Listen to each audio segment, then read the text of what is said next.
both your hands in the air. We finally made it.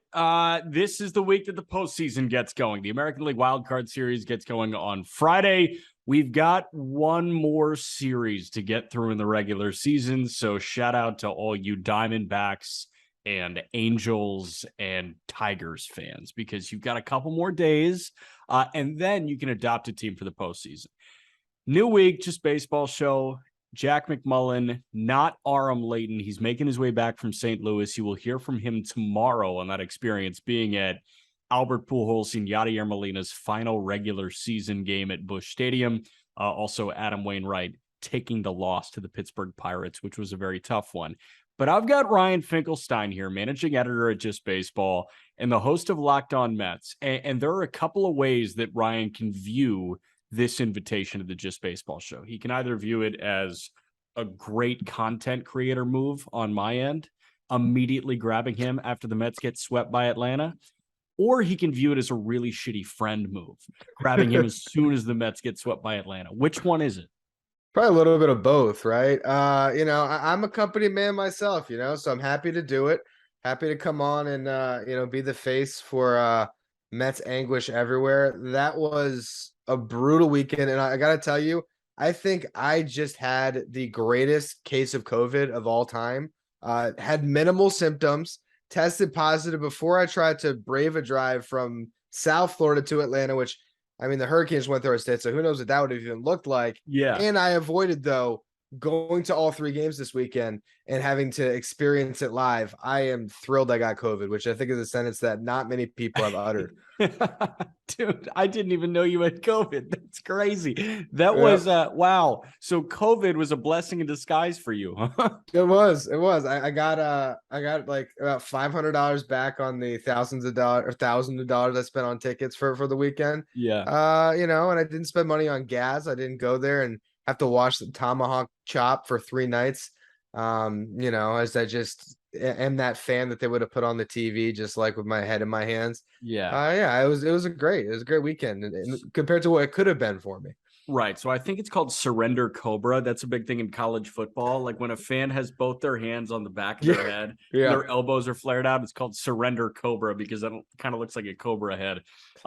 We'll walk game by game, but I also want to talk big picture National League playoffs, because you could make the argument that these are the 2 best teams in baseball, not named the LA Dodgers, that just met up. Like the Mets got swept, yes, but I'm not really batting an eye if the Mets get to the World Series against the Houston Astros and win the World Series, because the Mets are that good. We know that. They just didn't necessarily show it against a team that, it's so hard to extrapolate from 3 games out of 162. I don't think that anybody is sitting here saying Atlanta's the way better team. I think they're saying Atlanta was the hot team, and they're trying to put the division away right now. As it stands right now, the magic number for the National League East is 2, and that has insane postseason bracket implications. And we'll get to that a little bit later on. But I do need to correct you real quick, because the Braves won tonight. They now have the tiebreaker. So their magic number is actually 1. Their magic number is 1. Okay. Yeah, so all they got to do is beat the Marlins once, or the Mets have to lose one of their final games in their series against the Nationals, and the Braves will be division champs, which basically means they clinch tonight. I mean, there's no way that they're not going to take 1 of 3 from the Marlins. Yeah, I don't think so. They could actually throw like a left-hander that finished the year in low A, and I think they would win that game. I think so too. Let's start on Friday in the series opener. It was a 5-2 win for Atlanta. Jacob deGrom allowed the first 3 of the 5 runs. All 3 were earned, 6 innings, 5 hits, 3 earned, 11 punch-outs, no walks, but 3 homers. And that elevated deGrom's, albeit, small sample, but season ERA over 3 after a really bad start his last time out too. What do you make of back-to-back rough starts for deGrom? Well, really, it's, I think, maybe 4 or 5 in a row where he's given up 3 earned runs or more, with obviously the one in Oakland where they gave up to 4, I think it was. It's funny because Aram in the group chat said deGrom's cooked. And I was like, come on, man. Like, really? And then he strikes out like 9 of the next 11 batters he faces. The thing with Jacob deGrom is he has set the bar so high for himself that any blip and you wonder, is he hurt? What's going on? I think that he's showing some humanity after 4 years of zero humanity. And it's that simple. And look, the Braves, they made the most out of every mistake that the Mets made this weekend. Yeah. I mean, Dansby Swanson was unbelievable all weekend. Matt Olson, I mean, these guys were both cold going into the series. And I think that I think what happened in this series is it really shows you the experience the Braves gained as a team winning the World Series last year, that they were the more experienced team going in. They might be young or younger than the Mets in some respects, but the heart rate wasn't going up for these guys. They knew what they had to do. They took it in a bat at a time, and they got themselves in good counts. They got pitches over the heart of the plate against some of the best pitchers in baseball, and they put them in the seats. I mean, credit to the Braves. And there were a couple of guys that we didn't know how they would fare, right? Because I agree with you, as an entire team, Atlanta is the more veteran team. They were just there. But two of their biggest impact guys offensively were not there. Michael Harris is a rookie.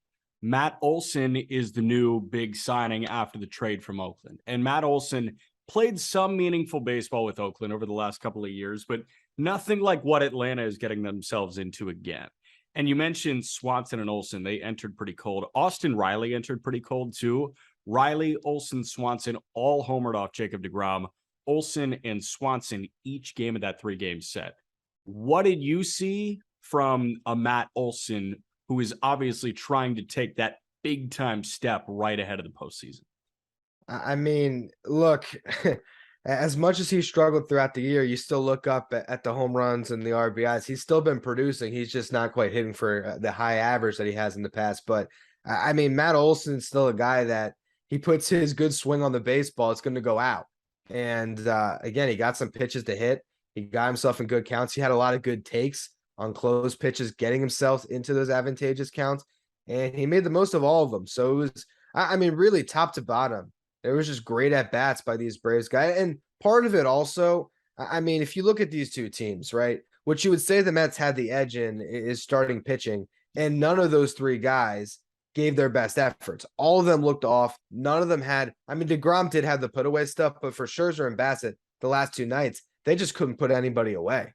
No, I mean, Scherzer on Saturday, 5 2/3, 9 hits, 4 earned, 4 strikeouts, no walks. So the no walks is great. The 4 earned you don't want from Max Scherzer, but at the end of the day, like, you can live with it because the offense is good enough to overcome that. The weird thing there were, 2 home runs against Max, 9 hits in 5 2/3 compared to just 4 strikeouts. I mean, that's not the Max that we're accustomed to at all. Those numbers should be reversed. Well, what happened, like I said, he couldn't put batters away. He even said it himself after the game. You would see, he'd get ahead 1-2, and those sliders were just not competitive. He's bouncing them, so they're just easy takes for these guys. They're getting into deeper counts where he has to attack them, and then they did a good job getting hits and finding holes. So, yeah, it was a rough night for Scherzer, and Bassett was even worse tonight too. Yeah, Bassett was not good. Before we move on to that Sunday night game, which I'm sure so many people watched, Saturday night, did Kyle Wright pull a rabbit out of his ass or what? Yeah. Dude. I mean, that first inning, the fact that he got out of that, bases loaded. I don't know if it was 1 out, bases loaded, but yeah, and the Mets actually have done well against Wright this year. I think the last time they faced him, if I'm not mistaken, when Tyler Naquin hit 2 home runs, I think they scored 5 or 6 runs against him. So, yeah, he had 5 losses this season, or he has 5 losses this season. 2 of them came against the Mets, both starts that he had against them. And yeah, he ended up getting by pretty easy. And I think the thing too that we have to talk about, the Braves bullpen. I mean, we all weekend, that bullpen is so good. I don't think that the rotation necessarily stacks quite up against some of the other rotations going into the playoffs. We look at the Dodgers, especially with no Strider. Especially with no Strider. And it seems like Strider might be back. This is big for him too, because it seems like he's throwing again. Probably wouldn't have been available for that wild card round. Now they get an extra 5 days, most likely, where maybe they can have him in that division round against the Cardinals, most likely, assuming they win their wild card matchup. But yeah, if they don't have Strider, that's the one Achilles heel of this team. But that bullpen really allows them to shorten games. You saw it. I just kind of need everybody to know this. Raisel Iglesias came over the deadline. Raisel Iglesias has appeared in 26 games for the Atlanta Braves. I'm sorry, I was going to say the New York Mets. I For wish it was with the New York I Mets. wish he was with the Clearly, Chicago they White should have Sox. taken on that contract. Clearly. Shit, I wish he was with the Indianapolis Indians. No, 26 appearances, 24 and a third innings with the Atlanta Braves, 16 hits, 1 earned run, 27 strikeouts, 4 walks, 1 earned run in 24 and a third innings. That's a 0.37 ERA, walking 1.5 guys per 9. Opponents since he joined Atlanta, slugging 224 against him with a 454 OPS. So, yeah, you may have to step back from some of the other guys, and Kenley Jansen may not be as reliable as the Kenley Jansen of years past. And Will Smith isn't even on the roster anymore. He's in Houston. But you know what you do have? You've got Raisel Iglesias, and that's pretty freaking cool for them.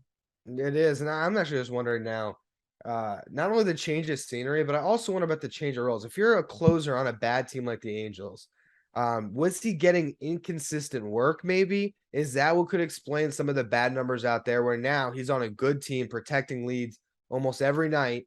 And we're seeing obviously the stuff that we always knew he had really play the way it should. Yeah, he's a weapon. Honestly, if I was them, I would have him be the closer, but you also could see the value in having him set up, because tonight they go to him in the 7th inning to face the top of the Mets lineup. Make sure that he actually always does face the best hitters. That could be the way they're trying to use him. What are your thoughts on closers in general? Like, my take personally is the best closers in baseball can pitch in the 6th in the postseason. Yeah. They can pitch in the 7th. Like, we saw Andrew Miller do that in 2016. He's the gold standard of that example. But I, know that the White Sox felt comfortable going to Liam Hendricks in years prior in the 7th, 8th inning, things like that. But Craig Kimbrell, when they were deploying Hendricks and Kimbrell could not pitch if it was not the 9th inning. So that is my thought, where I do think Raisel Iglesias is the better pitcher than Kenley Jansen. I do. But I'm cool deploying Raisel Iglesias in the 7th or 8th, seeing the heart of the order, and say, okay, Kenley, you still have the 9th, even though it's like 7, 8, 9. Yeah. I feel better in high leverage situations with Raisel Iglesias than Kenley Jansen. Yeah, I agree with that. And I think that what you point out, I mean, Kenley Jansen has been closing and just closing for a decade now. So to rip him out of that role at this stage of the season, you might lose him. And so he might be more valuable being a B+ closer than putting him into a setup role where he might be a C- setup guy, because you just don't know what that does to him. Where Raisel Iglesias could be an A+ closer, but he's also an A+ in the 6th, 7th, or 8th inning. So it's working for them, but I also think that there might be a moment in the playoffs where you've already used Iglesias, and here comes Jansen with a 1-run game against the Dodgers, and his former team is going to make you regret that he's your closer. You got to trust him though, man. Like that's the thing about the postseason, and you load yourself with as many guys as humanly possible.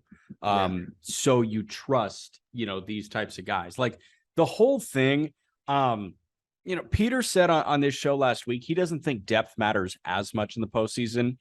I can understand where he's coming from offensively. Like, I don't think the utility guy reigns supreme in the World Series.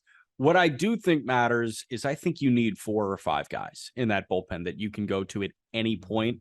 Atlanta had that. I think Atlanta still has that. Do the Mets have that? Well, it's interesting is quietly, I think one of the things I feel best about from this series is Drew Smith threw the ball pretty well. Trevor May threw the ball pretty well. So I don't know. I think that the bullpen is certainly a concern. It has been all year. I'm more worried about the offense right now than the bullpen. And the biggest thing to me, and I know people hate when the Mets fan is on here and I'm going to talk about an injury and everyone's going to yell Ozzy Albies at me or whatever injury you have on your face. Every team has injuries, but I've been watching the Mets all year. This is what I do. And I'm telling you, Starling Marte is that kind of guy, the straw that stirs the drink, whatever type of cliche you want to throw out there. Losing him really hurts this team. And I honestly do believe if Starling Marte didn't get hit on the hand by that pitch, the Mets would have won this division. He's just so important to them. He lengthens that line. They've been trying to figure out what to do without him in the 2-hole. They've had Pete in there. They've had Lindor there. It just seems like they're looking for answers. And without Marte, It's been hard to find him. Yeah, and Lindor stunk it up. 0 for 5 with a couple of punch outs on Sunday Night Baseball here. Jeff McNeil had a really great day, and McNeil's importance is so it's so much more relevant now without Starling Marte, right? And McNeil 3 for 5 with a homer out of nowhere, and that ball was drilled. Yeah. That was nuts, man. But I mean, McNeil, he started the game in right. He finished at second because Tyler Naquin entered the game in right. I think the Mets might be the exception to that, new mainstream thinking. Like they might need the entirety of their bench without a guy like Starling Marte, because not only did you see Mark Vientos pinch hit, you saw Francisco Alvarez come into the game. You saw Tyler Naquin come into the game. You saw Tomas Nido come into the game. So that's 4 guys on your bench that were deployed in this game. Do you feel like they have to go 1 through 13 in the postseason? The problem is they've been looking all year to find that right-handed bat against left-handed pitching, and they just don't have it. And so, they kind of make a panic move by calling up Alvarez. And I think it might have been a mistake because Mark Vientos was starting to have some good at bats. He had a really good series in Oakland. Didn't have the best game against Jesus Luzardo, but I feel like you had already invested some time in Vientos, and they would have been better off just riding him the rest of the season and see what you get. Alvarez comes up and he's swinging for the seat. I mean, every single that I've never seen someone so. I love it because I'm sure he's going to be great next year. Yeah. But he's so cocky and just some horrible at bats this series where the Mets really needed him to come through. So I do think that they're going to have to rely on a lot of these guys without Marte. But it's just who are you relying on, really? It's tough. It's tough right now. I thought Vientos was the answer as opposed to Francisco Alvarez at this juncture. I know Aram did too. And if you guys haven't checked out just baseball's updated top 100 at the end of the season, Alvarez is not as high as what feels like the industry consensus. I think he sees that, swing for the heavens, and it wasn't really working in Syracuse that well. It's certainly not going to work in a postseason push at the big league level. And Vientos was starting to settle in, like you were saying. How do you feel about Eduardo Escobar? Because I know he slashes much, much better against left-handed pitching than right-handed pitching. But again, that's one guy out of the 9. September, he's been good for both sides of the plate. So all year that was the case, but Louis Guillorme got hurt. That kind of pushed him right back into playing every day. And he's been amazing for the Mets. And now he's no longer an issue. I think he's the everyday third baseman come October. Unless they get Marte back and they want to skew defense, they want Escobar to solve their problems at DH. I could see that as well. But Escobar, I'm cool with at this point. My bigger concern again is that right-handed half of the DH platoon, and then also like Mark Hanna has really gone through it lately. So it just seems like outside of Brendan Nimmo, without Marte, there's just not a lot of production in the outfield unless Jeff McNeil's starting out there. Where's your confidence level when we get into the wild card series on the New York Mets as it stands? And I know we've got one more series to play.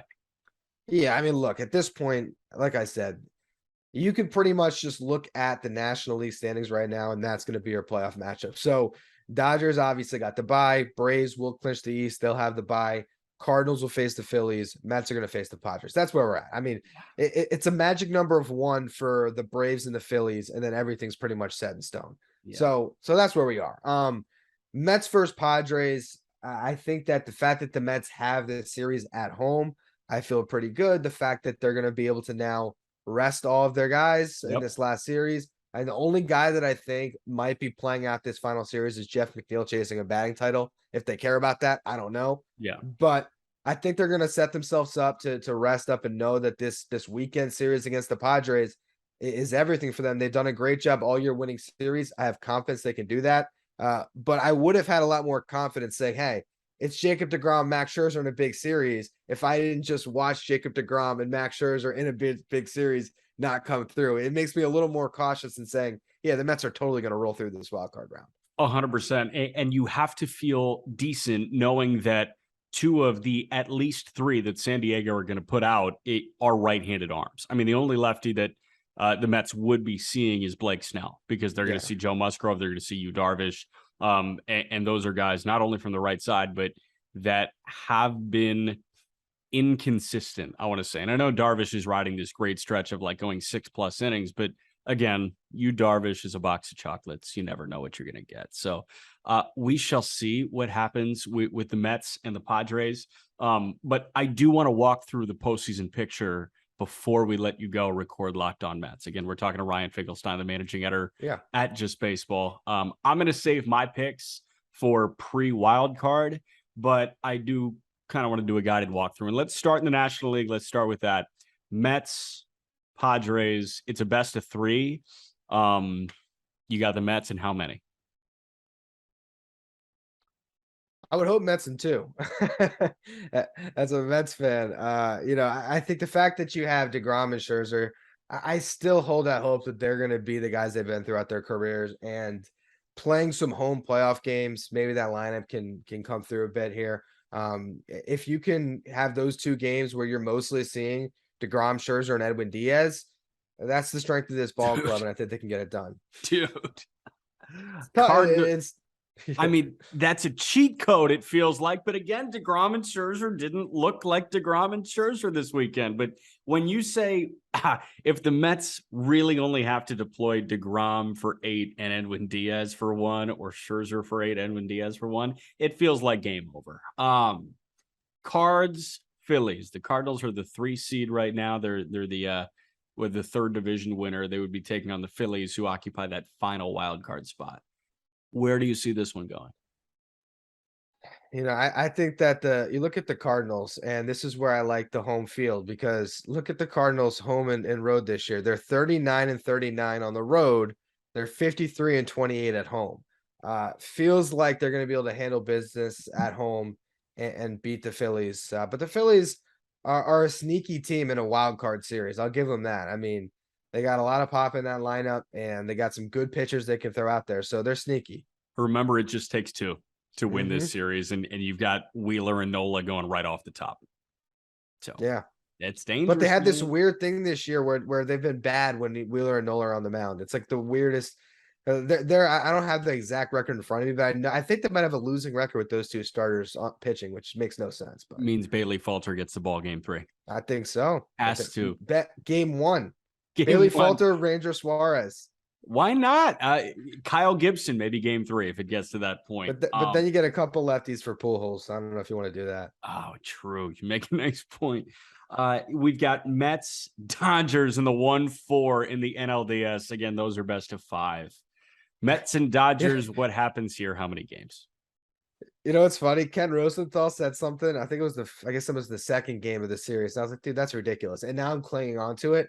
He's like, you might want to get the Dodgers in a 5-game series instead of a 7-game series where their depth can't hurt you as much. It might be the better road.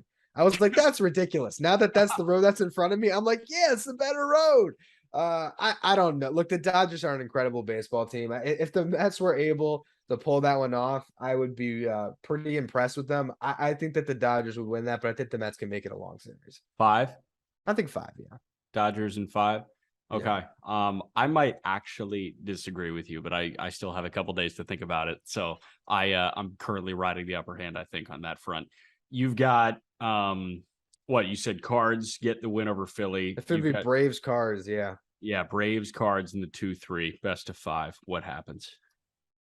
I would say that the Braves would win that, but I think if the Cards could steal one in Atlanta, they could shock the Braves in 4. But if that series goes back to Atlanta a second time, I think the Braves would win it in 5. But I think that the Braves would come out of that series.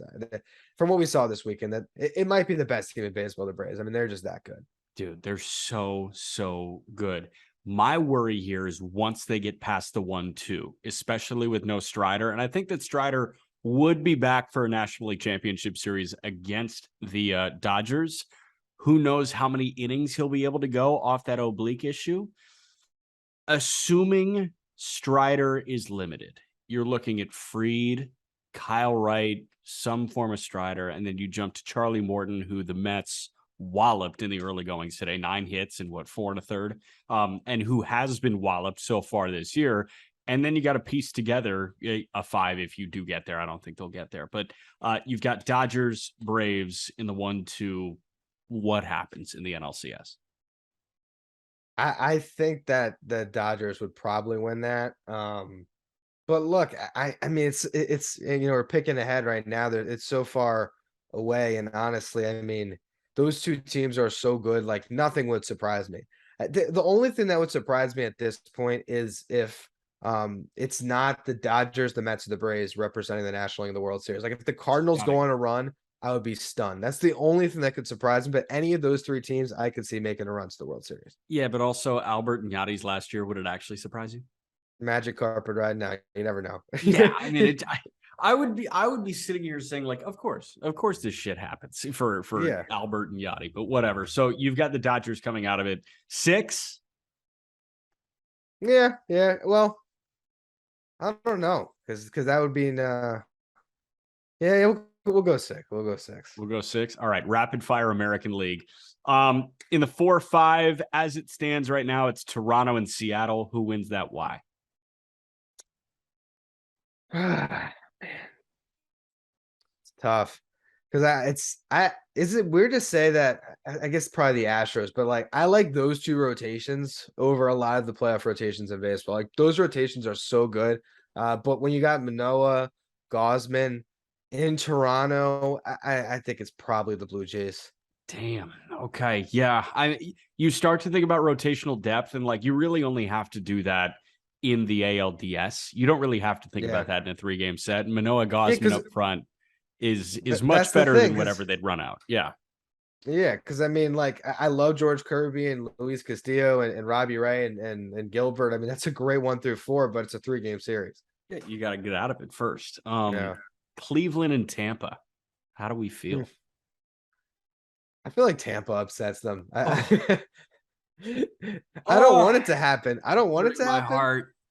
And like Cleveland has all the vibes and they should win. And that's just the type of series the Rays win just to make baseball less fun.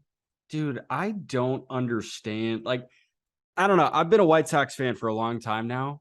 I like the Guardians a lot. They're cool, man. It's a fun team. Damn, they're really, really cool. Dude, Okay. dude, a 90-win team with a plus 58 run differential. It's awesome. That's what I sign up for. That is absolutely phenomenal. All right. So you've got Tampa seeing the Yankees. What happens there? I would think the Yankees should handle business. If Aaron Judge keeps on walking, man, who knows? Yeah. Okay. Big one, quick. Is he going to hit 62? He's got 4 games right now in Texas. Is that it? I think they have an extra 3 games game in Texas. I think they have a double header. I was hearing tonight. I think he has an extra game. He's got 4 games to do it. He's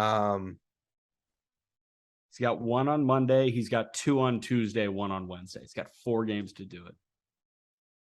I don't know. There is some weird symmetry with the 61st anniversary of Maris 61 that I could just see baseball math ending up that way, but he's got to do it, right? He got 4 games. I think he's got to do it.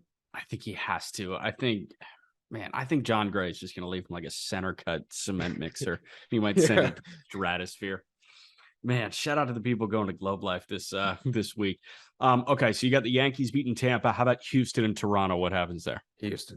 Houston's going to the World Series. Okay. We'll just say that now. Houston over the Yankees. There we go. Dodgers, Astros. Yeah, it's kind of boring, huh? No, I just went It's going to be a heavyweight bout.